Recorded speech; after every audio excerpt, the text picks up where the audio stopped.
Kita lanjutkan pembelajaran kita, dan kali ini kita masuk pada pembelajaran membuat controller, di mana controller ini akan mengelola output dari endpoint kita, dari routing kita. Misalkan kita kemarin sempat contohkan ketika kita belajar routing dan juga belajar PHP Artisan.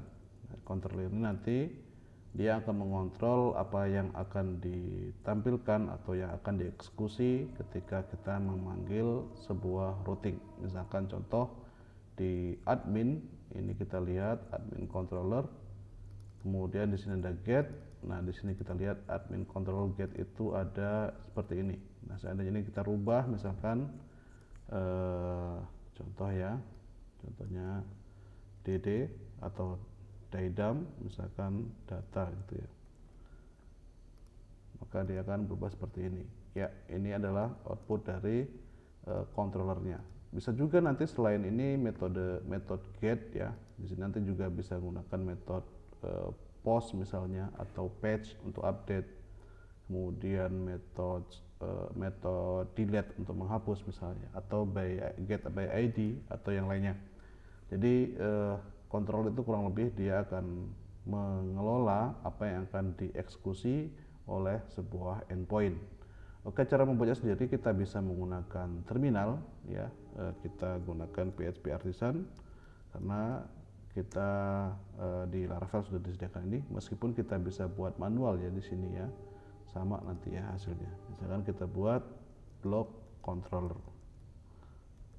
Nah, defaultnya secara umum untuk penamaan sendiri biasanya singular kemudian disertai dengan controller. Misalkan pun Anda menggunakan format yang lain bisa, akan tapi karena file di Laravel itu sendiri sangat banyak ya, jadi diusahakan sedetail mungkin agar kita nanti ketika mengelola itu lebih mudah. Misalkan contoh kita tulis block ya, misalkan block ya, misalkan make controller kemudian block, misalkan seperti ini.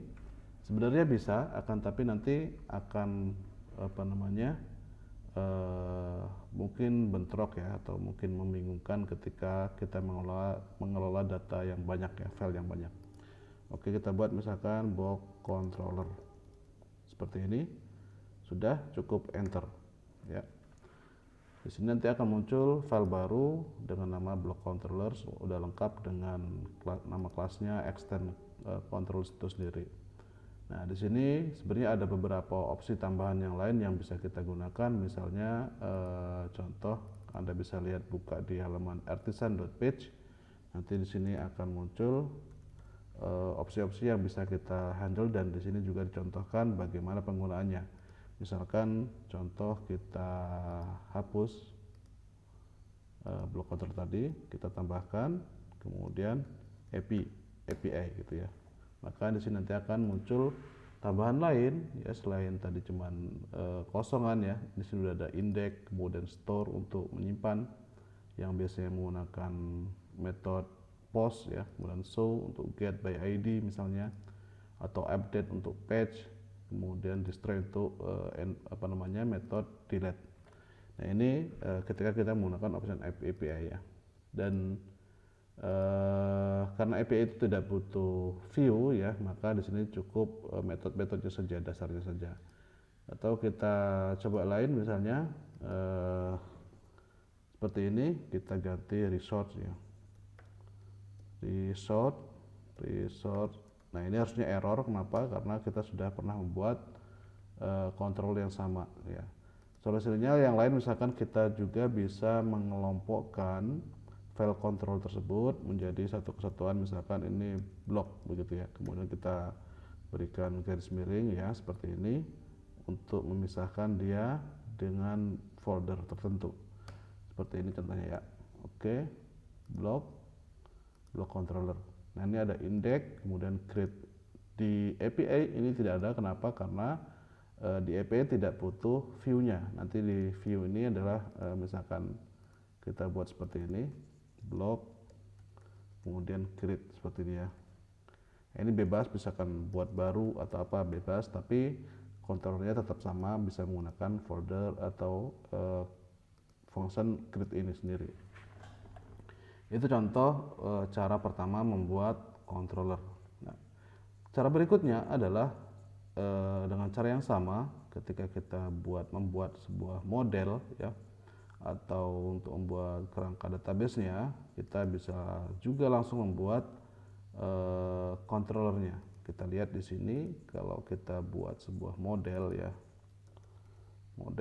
maka di sini ada option C ini untuk controller, kemudian M ini untuk migration, kemudian seed untuk seeder, pivotnya dan sebagainya.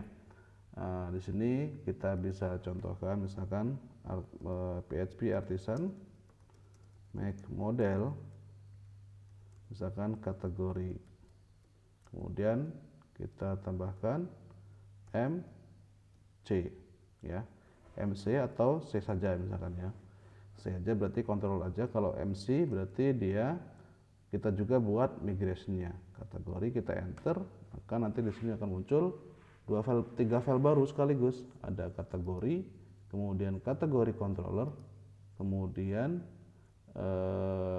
database dengan migration, create kategori dan folder kategoris.